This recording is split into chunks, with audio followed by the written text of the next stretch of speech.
At the meeting with her fiancé's parents, Lena pretended not to understand German. After hearing their conversation, she froze in shock. Before we continue, share in the comments where you're from and your age. Enjoy the story. Lena stood by the window, watching the evening sun slowly descend the wall of the neighboring building. Warm, nutty light spilled onto the windowsill, illuminating a flower in a clay pot and gliding over a vase filled with water and daisies. The room carried the scent of vanilla. On the stove, milk cooled, its subtle aroma bringing a sense of calm. A light-colored dress with a neat collar lay on a chair, simple but well-fitted. Lena traced the seam with her fingers, as if testing whether the fabric could endure the weight of the meeting ahead, where every word, glance, and breath mattered. Today, she would meet Andre's parents. For 6 months, Andre had been her fiancé, quiet, attentive, and occasionally lost in thought about his projects. He knew how to listen, when to stay silent, and how to bring plain bagels to tea, claiming they were the best in the neighborhood. With him, Lena felt at ease. But the prospect of meeting his parents made delicate strings inside her tremble like an untuned violin. "The main thing is to be yourself," Lena said aloud, as if addressing her reflection. "Everything will be fine." She braided her hair into a simple plait, wore small stud earrings, and applied colorless lip balm. From the fridge, she retrieved an apple and cinnamon pie she'd baked earlier. Its scent reminded her of her grandmother's house: sugary crust, white flour, warm sweetness. Lena covered the pie with a white napkin, placed her hand on it for a moment, and closed her eyes. Her breathing steadied. It was as if she and the pie had reached an agreement. Everything would go as it should. Her phone beeped, a message from Andre. "We're waiting. No rush. I'll meet you at the entrance." Below the message, a hand emoji and a small heart. Lena smiled and replied, "On my way." Andre's parents' house stood in an old neighborhood with modest courtyards and tidy intercoms. Years ago, these buildings had been constructed with care. The stairwells wide, the steps gentle, the windows large like those in a school. A polished nameplate on the wall read Semenov. The stairwell smelled of old wood, cleaning solution, and faintly of expensive perfume. Andre was already waiting by the intercom, wearing a beige coat and scarf, holding a small box wrapped in white paper. When he saw Lena, he stepped forward, took the pie from her hands, and quietly asked, "How are you?" "Fine," she replied, her voice steady despite her nerves. "A bit nervous?" "I'm here," he reassured her, "always." Lena nodded, and together they climbed to the 3rd floor. On the doormat lay a small pine branch, likely dragged by a cat or dropped by a neighbor. Andre pressed the doorbell. Footsteps approached, followed by a soft click. The door opened to reveal a woman in her 50s, wearing a light blouse and pearl earrings. Her face was beautiful, well-groomed, with a direct and probing gaze. Olga Viktorna, Andre's mother, nodded slightly and said, "Hello, Elena. Come in." "Andre, help with the coat." Her polite tone carried a reserved edge. Lena smiled and stepped inside. The apartment smelled of meat, perfume, and fresh apples. Photographs from various countries adorned the walls: a historic bridge, a plaza statue, a lake view. On a shelf stood 3 framed photos of Andre as a child, in 1st grade with a large bouquet, wearing a pioneer tie at camp, and riding a bike path in a helmet. "Papa's in the kitchen," Olga said while pouring tea. "You can put the pie here." She gestured toward a small table. "What a lovely aroma! Is it apple?" "Yes," Lena replied, lifting the napkin, "my grandmother's recipe."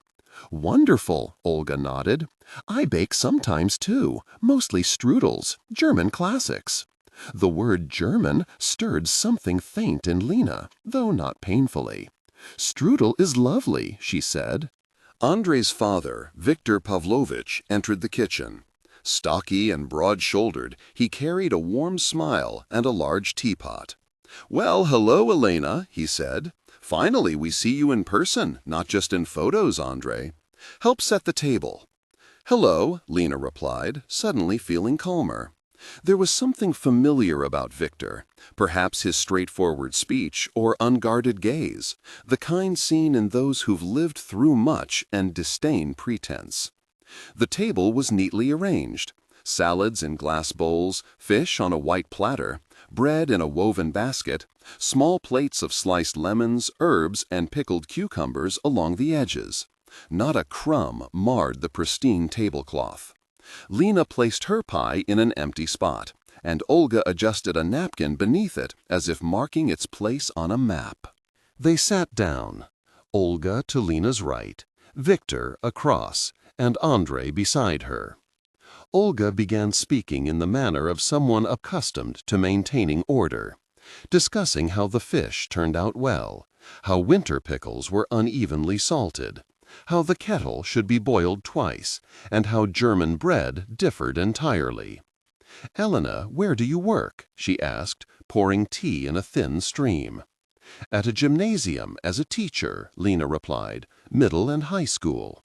"A teacher? That's nice," Olga said slowly. "Isn't it, Victor?" "Everyone has their own tastes," he replied. Olga spoke confidently, her words smooth yet neutral. Lena answered briefly, neither aiming to dazzle nor defend herself. She simply wanted to show who she was, calm, hard-working, without unnecessary flair. Olga occasionally steered the conversation to topics like the best vacation spots, decent stores, and respectable crowds. Lena listened, nodded, sipped her tea, and smiled when Andre quietly remarked on bottle labels. She focused on maintaining stability. As the fish was eaten and the table grew emptier, Olga Viktorna's demeanor shifted. She moved her plate slightly, took a napkin, and placed it precisely on her lap, a gesture Lena noticed, knowing it signaled serious topics. "Elena," she began, "where do your parents work?"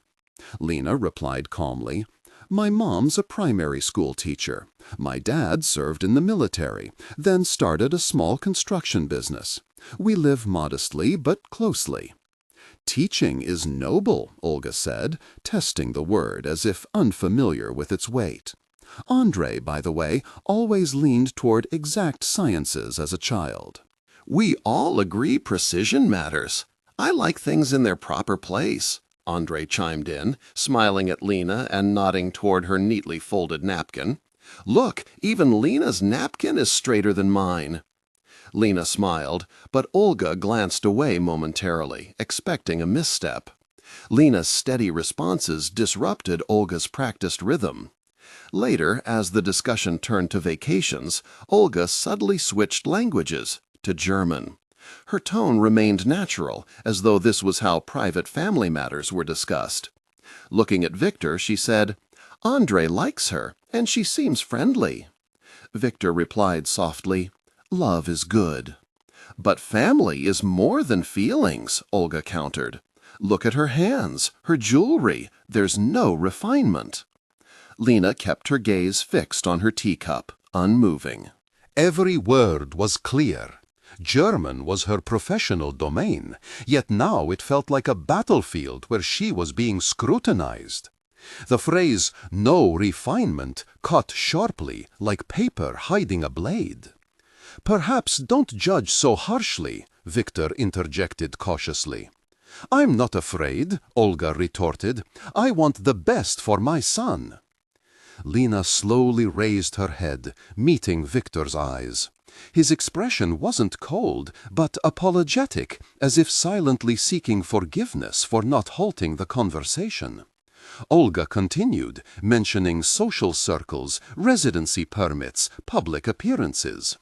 A chill rose within Lena, but she breathed evenly, remembering not to mirror rudeness or retaliate with sharp words. Strength lay in timing, speaking calmly without raising one's voice. Looking directly at Olga, Lena spoke in German. "Thank you for the evening."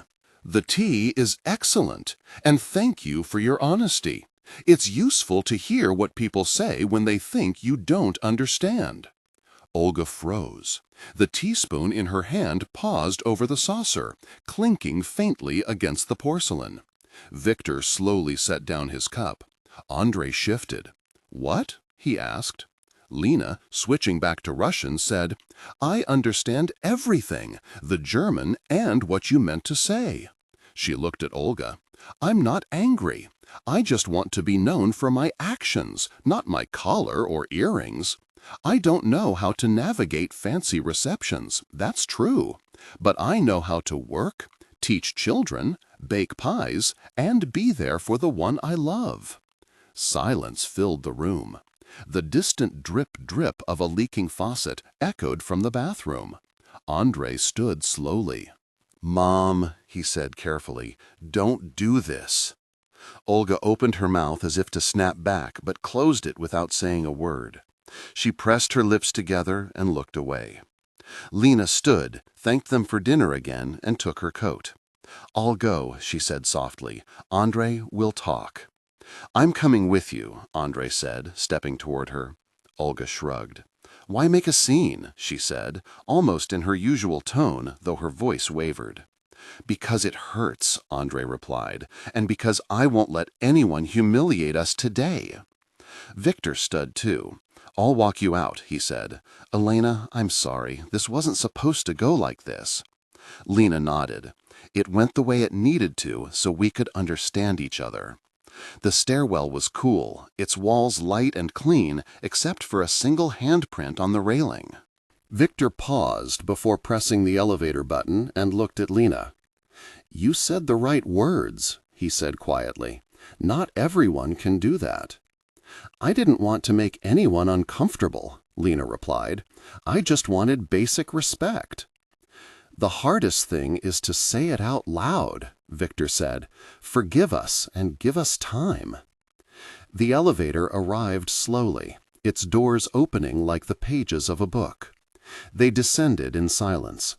On the first floor, Victor paused. "Elena," he said, "I really hope you won't leave our lives because of tonight." "That doesn't depend on tonight," Lena replied. "It depends on what comes next." Andrei took her arm. Outside, the air was damp and warm. They walked silently to the bus stop. Then Andrei said quietly, "I'm sorry."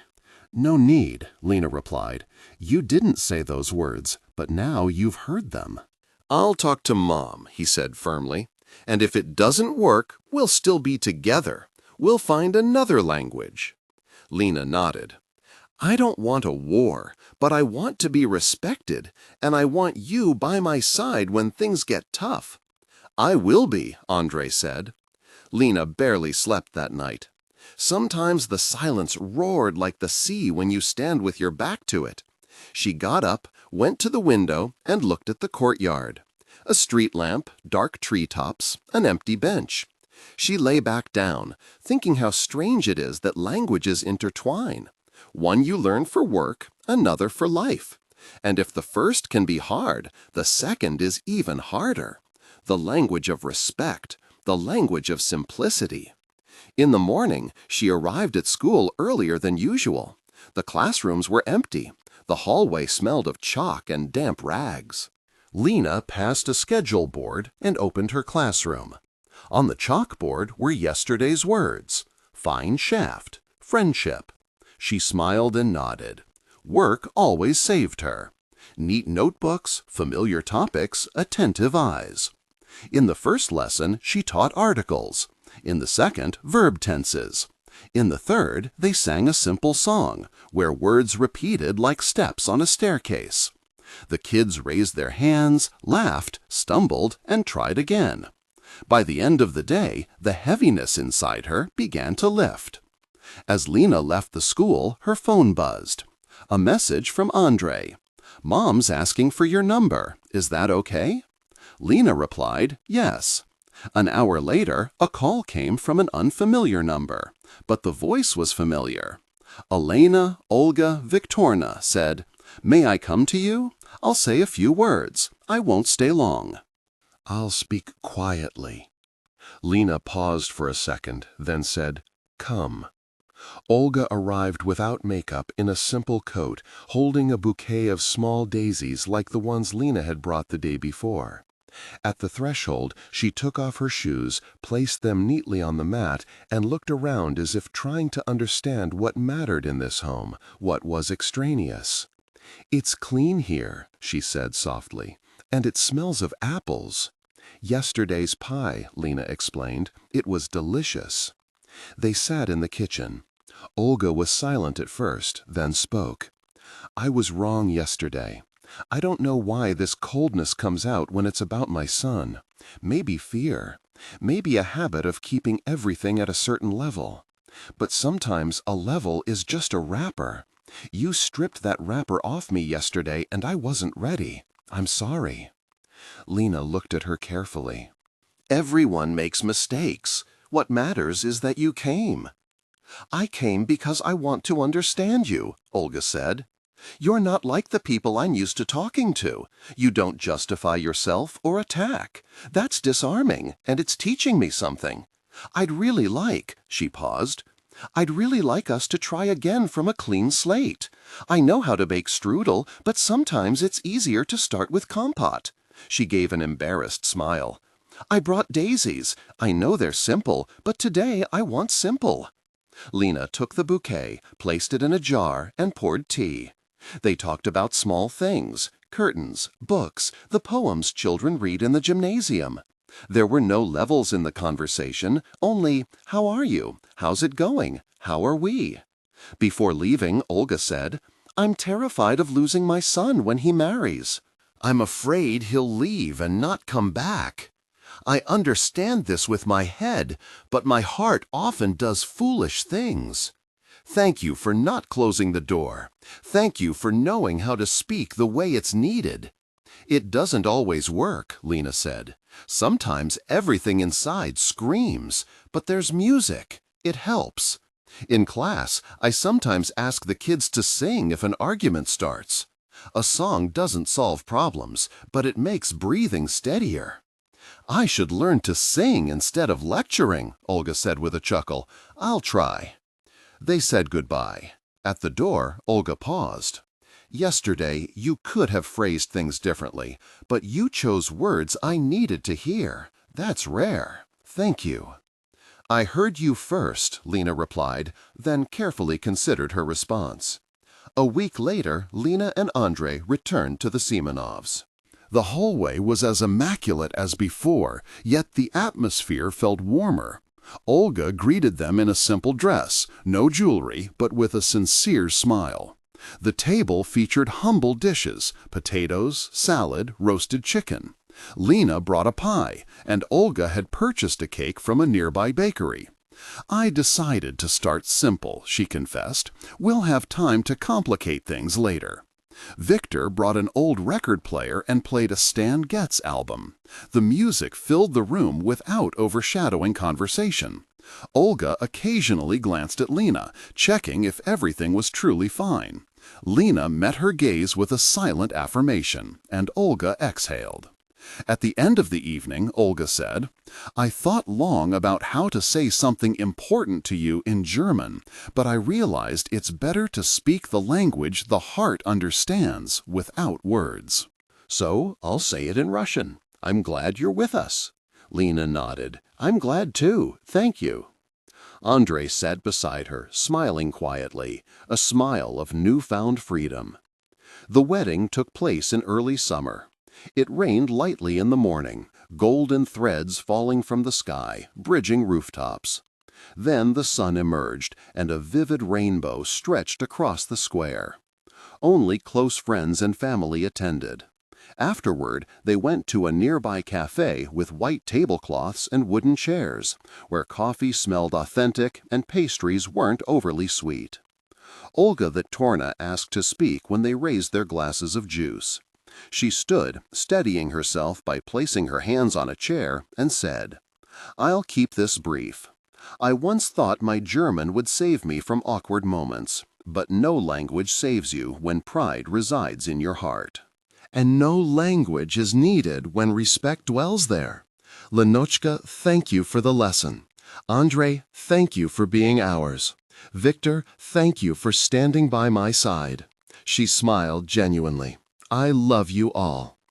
Lena's students, whom she'd invited for music and pastries, clapped first, sincerely, unburdened by propriety. Their purity made the adults exchange knowing smiles, silently agreeing. Life after the wedding followed its own rhythm, not smooth like marble, but alive like a wooden bench in a courtyard. It carried the sense of soup, strong tea, hurried grocery trips, and leisurely weekends at the parents'. Small disagreements arose over curtains, shelves, or flower placements, but they never escalated into battles. They dissolved where laughter began, where Lena knew to say, "It's not about winning, it's about hearing each other." Andre learned this alongside her. Sometimes it worked immediately, sometimes it took another try. Olga Viktorna called sparingly, but always at the right moments. Sometimes she asked for recipes, other times how to say a word in German.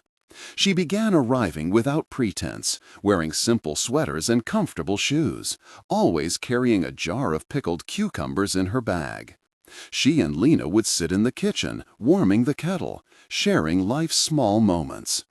Today, the boys in class mixed up articles and laughed. Today, Victor fixed the faucet himself. Today, Andre brought home a silly cactus, calling it their family hedgehog. On Sundays, Victor smoothed his mustache, arrived with buns in a paper bag, and said, "I was just passing by." They listened to old records together. Occasionally, Lena asked him to recount the story of being stranded at a train station during a winter work trip, warming himself by a stove fed with old newspapers. Victor told it with relish, always concluding, "The main thing is having someone to sit in silence with." Sometimes Lena's thoughts drifted back to that first evening at the Sayanovs'. She pictured the table, the white tablecloth, the delicate teaspoon trembling over the saucer. She heard those unexpected German phrases and felt gratitude. Yes, gratitude. Without that awkward, painful conversation, there wouldn't be this warm, simple, genuine present. A real family is where understanding needs no translation. Everyone who entered their home read that unspoken truth, smiled, and took their place at the table. The tea was already boiling, the pie cooling, and the conversation beginning, quiet, human. That was what mattered most. Not winning arguments, not proving superiority, not mastering complex grammar, but speaking a universal language of kindness, a language of respect that needed no dictionary. If you asked Lena what she took from that meeting, she'd say, "Don't fear silence. Don't fear speaking directly, and never confuse pride with dignity."